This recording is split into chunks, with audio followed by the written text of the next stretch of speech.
शहर के कोलाहल से दूर पहाड़ों के बीच बसा एक छोटा सा गांव था, सुकूनपुर।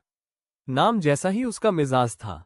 न ट्रैफिक का शोर, न मोबाइल की लगातार बजती घंटियां। वहां रहने वाले लोग कम में खुश रहना जानते थे। इसी गांव में रहता था आरव, जो कुछ महीने पहले ही महानगर की भागदौड़ से हारकर यहां आया था। शहर में उसकी जिंदगी कंपटीशन, टारगेट, एमी और महंगाई के बोझ तले दब चुकी थी। दिन रात काम, फिर भी मन में खालीपन। नींद कम, सोच ज्यादा।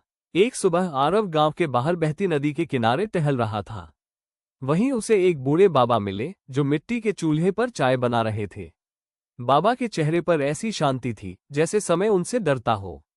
आरव बैठ गया। बाबा ने मुस्कुराकर पूछा, बेटा, चेहरे पर बोझ क्यों ढो रहे हो? आरव हंसा, लेकिन आंखें नम हो गईं। बोला, बाबा, जिंदगी बहुत मुश्किल हो गई है। हर तरफ रेस है। रुकूं तो डर लगता है, चलूं तो थक जाता हूं। बाबा ने बिना कुछ कहे उसे एक कप चाय थमा दी। चाय साधारण थी, न ज्यादा मीठी, न ज्यादा कड़वी, लेकिन उसकी खुशबू में अजीब सा अपनापन था। बाबा बोले, देखो बेटा, ये चाय जिंदगी जैसी है।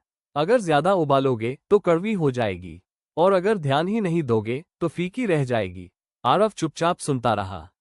बाबा आगे बोले, आज की दुनिया ने हमें सिखाया है कि दौड़ते रहो, लेकिन किसी ने ये नहीं बताया कि क्यों दौड़ना है और कब रुकना है। हर दिन थोड़ा सा समय खुद के लिए निकालो। बिना मोबाइल, बिना तुलना।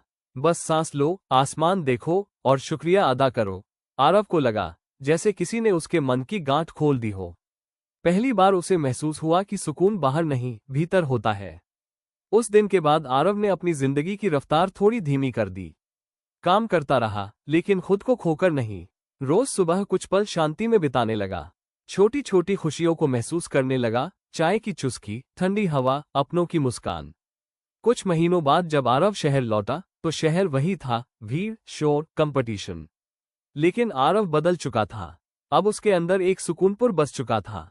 और सच कहें तो जब मन शांत हो